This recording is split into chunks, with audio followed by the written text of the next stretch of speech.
የአፍሪካ ወጣቶች ጨዋታዎች ወይም የአፍሪካን የወጣቶች ኦሎምፒክ ጨዋታዎች በአንጎላ ሉዋንዳ መካሄዳቸውን ቀጥለዋል። የኢትዮጵያ ጀግኖችም ዓለምን ማስደመማቸውን ቀጥለዋል። 6 ወርቅ፣ 5 ብር፣ 6 ነሐስ አጠቃላይ 17 ሜዳሊያዎች ተመዝግበዋል። እነዚህ ልጆች ላይ እየታየ ያለው ነገር እጅግ አስደናቂ ሆኖ እየተገለጸ ነው። ከዚህም በዘለለ በሜክሲኮ እንዲሁም በዱባይ በዩናይትድ አረብ ኤሚሬትስ ጨምሮ በሼንዚን ቻይና እንዲሁም በተለያዩ ሀገራት በስፔን ቱርክ በተለያዩ የዓለም ሀገራት ኢትዮጵያውያን እንግዲህ ወርቅ ብርን አስተንበሽብሸዋል። እነማን ምን አሸነፉ የሚለውን በዝርዝር እንነግራቸዋለን። ከሁሉ በፊት እንኳን ደስ አለን፣ እንኳን ደስ አላችሁ፣ ድል ለሀገራችን፣ ድል ለአትሌቶቻችን እያላችሁ ጀግኖቻችንን እናበረታታ የሚል የሁሉ ስፖርት የተለመደ ጥሪ ነው። አሁን ወደ መረጃው አለፍኩ። የአፍሪካ ወጣቶች የኦሎምፒክ ጨዋታዎች በአንጎላ ሉዋንዳ እየተካሄዱ ነው የሚገኙት። ኢትዮጵያም ብርቱ ተፎካካሪ ሆና ቀጥላለች። እስካሁን ድረስ ባለው ማለት ነው የዛሬን ሳይጨምር የ6 ወርቅ፣ የ5 ብርና የ6 ነሐስ ሜዳሊያዎችን አጠቃላይ 17 ሜዳሊያዎችን በማስመዝገብ እንግዲህ በተፎካካሪነት ውድድሩ ውስጥ ቀጥላለች።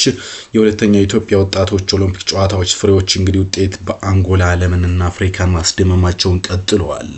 በአራተኛው የአፍሪካ ወጣቶች ኦሎምፒክ እንግዲህ የብስክሌት የማጠቃለያ ውድድር ኢትዮጵያ 1 የብር ሜዳሊያ በለገሰ ሰለሞን አስመዝግባለች። በብስክሌት ውድድር ተሳትፎ አጠቃላይ 2 የወርቅ፣ 2 የብርና 1 የነሐስ ሜዳሊያ በድምሩ 5 ሜዳሊያ ማስመዝገብም ችላለች። በዚህ ዘርፍ ከአፍሪካ ቀዳሚ ሆና ያጠናቀቀችው። ከዛ ውጪ በአትሌቲክስ እንግዲህ 2 ተጨማሪ ወርቅ ሜዳሊያዎችን ኢትዮጵያ አግኝታለች። በ800 እና በ1500 ሜትር ውድድሮች ነው ሀገራችን ይህን ሜዳሊያ ያገኘችው። በሴቶች በ800 ሜትር ማለት ነው ወርቅ መርጋ እንዲሁ በአስደናቂ ሁኔታ ማስመዝገብ ችላለች። ኢትዮጵያ በአራተኛው አፍሪካ ወጣቶች ጨዋታ እንግዲህ ከሁለቱ ውስጥ መርጋ ሀካ 800 ሜትር እና በሃና ነጌሳ 1500 ሜትር ነው ተጨማሪ ሜዳሊያዎችን ማግኘት የቻለችው። እንዲሁም ደግሞ የነሐስ ሜዳሊያ በጎይቶም መኮንን 3000 ሜትር ሩጫ ውድድር አስመዝግባለች። እነዚህ አጠቃላይ እንግዲህ ኢትዮጵያን ተፎካካሪነት ከፍ ያደረጉ ውጤቶች ሆኖ ተስተውለዋል። በሁለተኛ ኢትዮጵያ ወጣቶች ኦሎምፒክ ውድድር ወቅት ያኔ የታዩ አትሌቶች ላይ መሰራቱ አሁን ይሄ ስም እንግዲህ ከፍ እንዲል አድርጓል ተብሎ እየተገለጸ ነው የሚገኘው።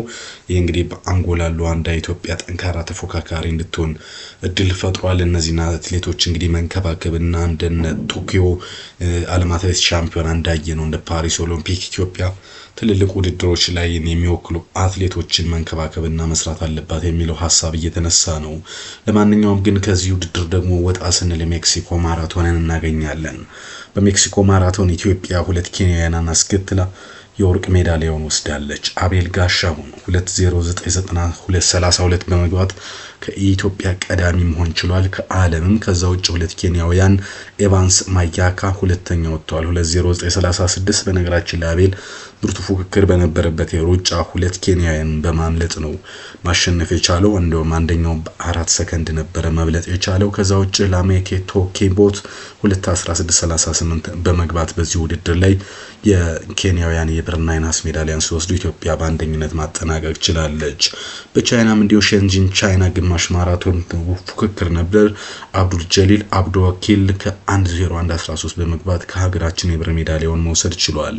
ሌላኛው የሀገራችን አትሌት ሙክታር ኢድሪስ እንዲሁ ተከትሎ ገብቷል። 1:01:15 በመግባት የብር ሜዳሊያውን አምጥተዋል። ስሞን ማያዋ ከኬንያ 1:01:21 በመግባት ለኬንያ የነሐስ ሜዳሊያን ማግኘት ችሏል። በዚህ ውድድር ፈይሳ ሙሉጌታ 1:05:30 በመምጣት አራተኛው ወጥቷል። እንዲያውም በተወሰኑ ደቂቃዎች መዘግየት ምክንያት ነው እንጂ ኢትዮጵያን ከ1 እስከ 3 ተከታትለው መግባት የሚችሉበት እድል ነበር። በሴቶች ግን በዚሁ ቻይና ኢትዮጵያን አትሌቶች ናቸው የተራረጉት። በሴቶች ከበቡሽ ይስማ ዘወልደ ማርያም 1:09:42 በመግባት የወርቅ ሜዳሊያ ባለቤት ነች። ከዛ ውጭ 2 አትሌቶች ደግሞ ምርጥ ሰዓታቸውን አስመዝግበዋል። ማህሌት ፍቅሬ 1:10:03 በመግባት የግሏን ምርጥ ሰዓት ወይም ፐርሰናል ቤስት አስመዝግባለች። ባራኪ ገብረያላ 1:10:28 ከኢትዮጵያ እንዲሁ በፐርሰናል ቤስት ወይ ደግሞ የግል ምርጥ ሰዓት በማስመዝገብ በዚህ ውድድር ማሸነፍ ችሏል። እጅግ ብርቱ ፉክክር የተደረገባቸው በርካታ የሳምንቱ መጨረሻ ሩጫዎች ነበሩ። ከነዚህ ውስጥ አንዱ ስፔን ማላጋ ማራቶን ነበረ። በዚህ በስፔን ማላጋ ማራቶን በወንዶች ኢትዮጵያውያን ድል አልቀናቸው ምንየው ንጋት ተሳትፎ ነበር። 5ኛ ነው የወጣው። በዚህ ውድድር የኡጋንዳ አትሌት ማንዴ ቡሼንዲች 2:06:08 በመግባት የወርቅ ሜዳሊያውን ወስዷል። በሴቶች ውድድር ግን ኢትዮጵያ በአንደኝነት የወርቅ ሜዳሊያውን መውሰድ ችላለች። ምስጋና ለማየው ወልተጂ 2:24:44 በመግባት የኢትዮጵያ የወርቅ ሜዳሊያ ባለቤት በወንዶች አጣችውን በሴቶች ማምጣት ችላለች። ይህ ሌላኛው አስደሳች ተብሎ ሊዘገብ የሚችለው መረጃ ነው። ወደ ቱርክም ተሻግረው የአትሌቲክስ ውድድሮች ተደርገው ነበር። በቱርክ እንግዲህ በወንዶች ኬንያዊ ቪታሊያስ ኪቢዮት ነው ማሸነፍ የቻለው። ሁለተኛውም እንዲሁ አልበርት ካንጎጎ ከኬንያ 2:07:26 በመግባት ውድድሩን ማሸነፍ ችሏል። የጎረቤታችን ሀገር ኤርትራዊ አትሌት አብርሃም ገብረስላሴ 2:08:29 በመግባት ውድድሩን አሸንፏል። በዚህ ውድድር አበባው ደሳለው ከኢትዮጵያ አምስተኛ በመሆን ለፉክክሩ ቅርብ የነበረ አትሌት ነው። ከዛ ውጪ ግን በሴቶች ኬንያዊቷ ርብቃ ታኒ 2:25:35 በመግባት በዚህ ውድድር ማሸነፍ ችላለች። ኢትዮጵያ የብር ሜዳሊያን ማግኘት የቻለችው ገነት ሮቢ ነች ማሸነፍ የቻለችው። ገነት እንግዲህ ውድድሩን በአጠቃላይ ለማሸነፍ የፈጀባት ጊዜ 2:26:07 ነበረ። ለከዛ ለተብርሃን ኃይላይም እንዲሁ በዚህ ውድድር ላይ ተሳትፋ ነበር፣ አምስተኛ ወጣለች። 2:35:35 ነው የፈጀባት ሰዓት። ይሄ እንግዲህ በዚህ ዘርፍ የነበረው ፉክክር ነው። ከዛ ውጪ ግን የግማሽ ማራቶን እና ሌሎች የ10 ኪሎ ሜትር ሩጫ ውድድሮች ነበሩ። እዚህ ላይ ምን ውጤት ተመዘገበ የሚለውን ደግሞ ልንገራችሁ።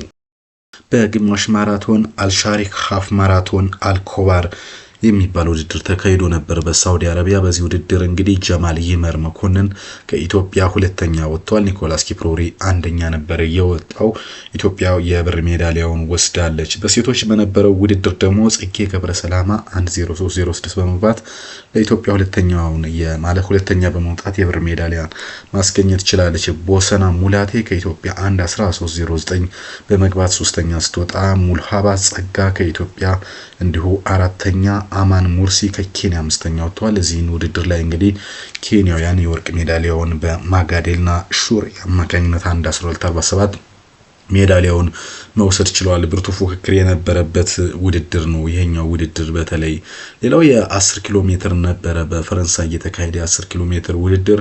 እንግዲህ የሌላ ሀገራት ናቸው። ከኬንያ ቪክቶር ኮሶምቦ ሁለተኛ ከመውጣት ውጪ ኢትዮጵያ በተለይ በዚህኛው ውድድር አልተወከለችም። ስለዚህ እሱን እናልፈዋለን። አቡዳቢ 10 ኪሎ ሜትር ለታማሞ ከ29:21 በአንድ የወርቅ ሜዳሊያ ማግኘት ሲችል የሀገሩ ልጅ ተከትሎት ገብቷል። በቀል ቂጤሳ ነው 29:21 ማምጣት ችሏል። ከዛ ደግሞ ከርናሶ ነመራ 29:24 አንዱ ተከታትሎ እስከ 4 መግባት ችለዋል። ገዛኸኝ ሚዴቅሳ እንዲሁ የዩጋንዳ አትሌት አምስተኛ እስከሚወጣበት ድረስ ያሉት ተመሳሳይ ኢትዮጵያ አትሌቶች ነበር የነበሩት። ስድስተኛ አዲሱ ጌታነህ ነው የወጣው። ሰባተኛ ካሳሁን ጸጋዬ ነው የወጣው። ስምንተኛ ማስረሻ ሰንደቅ ነው የወጣው። በቃ አጠቃላይ የኢትዮጵያን አትሌቶች በዚህ አኩርተውናል ማለት እንችላለን። በአቡዳቢ 10 ኪሎ ሜትር ውድድር በሴቶችም ብርሃን አረጋዊ 3:37:52 በሆነ ሰዓት ሲፈጅባት አንደኛ ነው የወጣችው። ስርጉት አከለ 38:32 ሁለተኛ መውጣት ችላለች። ከዛ ውጪ ታስሜን ሳንጋስተር ከኬንያ 38:50 ማሸነፍ መግባት ችላለች። ሙኔ ሙቱኩ እንዲሁ ከኬንያ አራተኛን በመያዝ ያጠናቀቁበት ውድድር ነው መከሰት የቻለው። በአጠቃላይ ሳምንቱ ለኢትዮጵያ መልካምና ሰንደቁ ከፍ ብሎ የተውለበለበበት ጀግኖች ብቃታቸውን ያሳዩበት እንደነበረ መረዳት እንችላለን። ክቡራትና ክቡራን የሁሉ ስፖርት ቤተሰቦች ለአሁን ያስኩላችሁ መረጃ ይህን ይመስል ነበር። በቀጣይ በሌሎች ጉዳዮች እመልሳለሁ። መልካም ጊዜ